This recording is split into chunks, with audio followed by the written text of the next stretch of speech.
Tausiah Sang Kiai, renungan bagi penempuh jalan rohani. Setiap orang yang menjalankan suatu amaliyah, tak lepas dari kegagalan, dan tak bisa memetik buah manisnya amal. Untuk amaliyah yang bersifat islami, ada suatu sebab jangka pendek yang sering menjadi sebab dari timbulnya kegagalan. 1.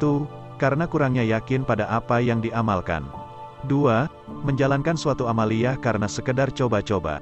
Ini adalah dua sebab yang sering terjadi, yang menyebabkan suatu amaliyah hanya mendapatkan kekosongan semata. Setelah melakukan amaliyah, tak ada perubahan sama sekali, tak ada efek yang dirasakan. Sedang sebab jangka panjangnya yaitu, tak menjaga terhadap amaliyah wajibnya, misal sholat, sehingga ada kesan terburu-terburu menuntaskan amaliyah, seperti mengejar target atau dikejar target, sehingga hal yang lebih wajib, seperti sholat ditinggalkan, ya akhirnya seperti orang yang memakai emas permata tapi telanjang, sibuk mengejar fadilah atau keutamaan suatu amaliyah TP yang wajib malah ditinggalkan.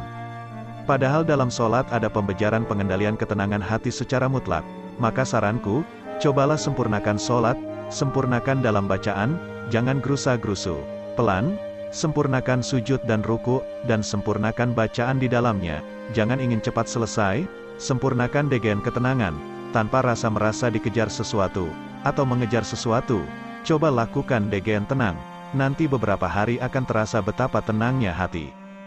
Juga waktu mengamalkan wirid, jangan gerusa-gerusu, jangan terburu-terburu ingin selesai, lakukan degen setenang mungkin, sebab itu nanti akan mempengaruhi aura kita, kesabaran kita, ketenangan kita, juga pancaran kewibawaan kita, dalam kehidupan sehari-hari, juga orang memandang kita akan lain karena pancaran hati kita tertempa saat menjalankan suatu amaliyah, dan pastinya akan berpengaruh juga dengan pandangan hidup dan keluasan hati.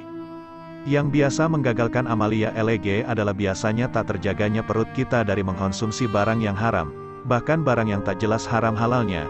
Makanya upayakan untuk makanan dijaga dan tahu kejelasan asal-usulnya, soalnya itu demi kepentingan kita sendiri dalam menekuni suatu amaliyah. Jangan karena enak yang sedikit kita meracuni lautan. Jangan karena kenikmatan yang kita bayangkan, lalu mengorbankan daya upaya kita menjalankan amaliyah itu jadi sia-sia. Memang kalau TDK berpikir dalam, apa yang haram yang kita konsumsi kayaknya gak berbahaya. Tapi coba diangan-angan, kita mengkonsumsi makanan itu akan diolah. Diambil saripatinya jadi darah, lalu dialirkan ke seluruh tubuh. Nah katakanlah yang kita makan itu racun, maka akan meracuni seluruh tubuh. Nah bila yang kita makan itu haram, bukannya akan mengharamkan seluruh tubuh. Makanya dalam satu hadis orang yang makan barang haram tak diterima sholatnya selama 40 hari. Sebab apa yang kita makan itu akan dinetralisir dalam jangka 40 hari baru netral. Makanya betapa pentingnya menjaga diri dari makanan yang diharamkan. Jika diri ingin dekat dengan Allah, dengan mudah amaliyah kita bisa dipetik buah manisnya. Semoga ini bisa menjadi renungan, bagi yang ingin mengecap manisnya buah amaliyah. Karena untuk apa sih kita hidup bergelimang kemewahan dan kenikmatan dunia, kalau jauh dari Allah, sebentar, entah besok, entah lusa juga mati. Lah kalau sudah mati, apa yang akan kita banggakan? Amal kita yang ditolak, atau harta benda kita untuk nyogok malaikat yang gak butuh harta? Jadi mulai dari sekarang, mari kita dekatkan diri pada Allah. Degen pelan tapi pasti, jangan warawiri tak tentu. Jangan terseret oleh kehidupan masyarakat yang sudah mengikuti tuntunan televisi dan kehidupan orang luar negeri. Jika kita menjalankan sunnah-sunnah Nabi, kemudian kita jadi kayak orang yang terasing.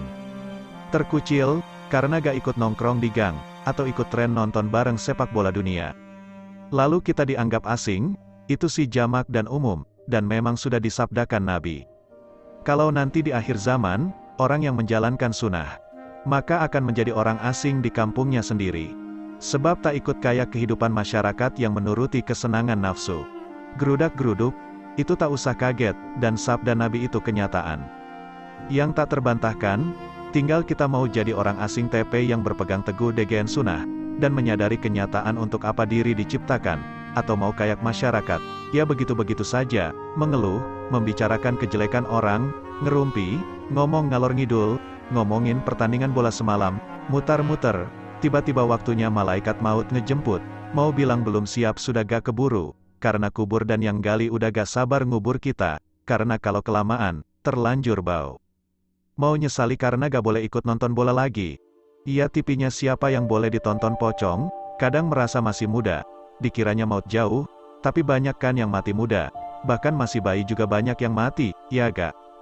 Enunda-enunda kebaikan, adalah tipu daya setan, juga bernafsu menjalankan kebaikan adalah tipu daya setan.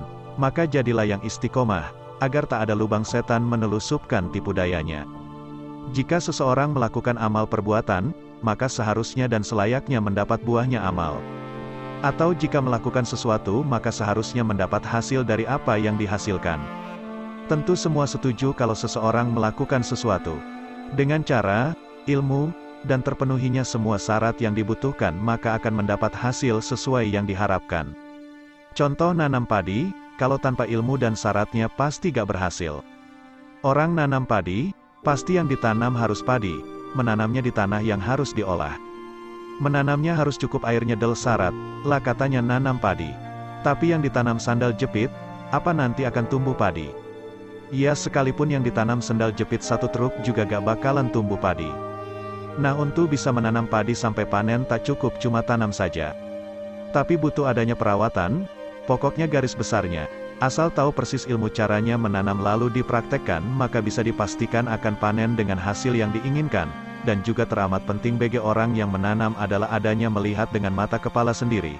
Bukan katanya, bukan kabar angin, TDK bisa dikatakan menanam padi dengan mengucapkan, menurut kabar angin, aku ini menanam padi sampai panen. Tentu hal itu orang yang punya akal tak akan membenarkan. Kenapa kelihatannya ku katakan muter-muter? Nah maksudku persamaan yang ku buat itu agar kita mau membayangkan bagaimana dengan selengkapnya orang yang menanam padi. Karena secara garis besarnya sama dengan orang yang menjalani amaliyah, jadi perlu suatu bukti konkret, nyata, kita lihat sendiri hasilnya, dengan mata kepala sendiri, TDK atas dasar kabar angin, kita rasakan sendiri penatnya, perawatannya dan buah manisnya saat panen.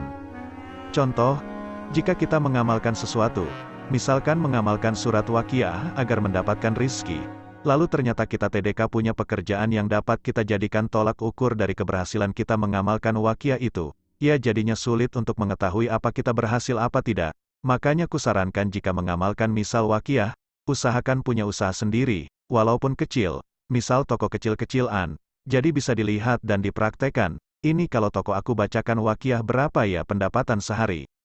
Lalu kalau tidak dibacakan Waqiah berapa ya pendapatan sehari? Nanti langsung ketahuan dan langsung bisa dilihat, semuanya itu untuk apa? Agar setelah kita lihat nyata, maka tambah keyakinan dan keimanan kita, kian hari kian bertambah tebal dan mantap, maka buah amal pun akan makin manis, kian hari iman bertambah, kedekatan dengan Allah bertambah, dan hidup penuh berkah, dan ketenangan karena menapak pada jalur yang diridhoi, jadi itu suatu contoh, maksudnya menjalankan amaliyah dengan ilmu dan tata cara dan syaratnya, semoga bisa jadi renungan.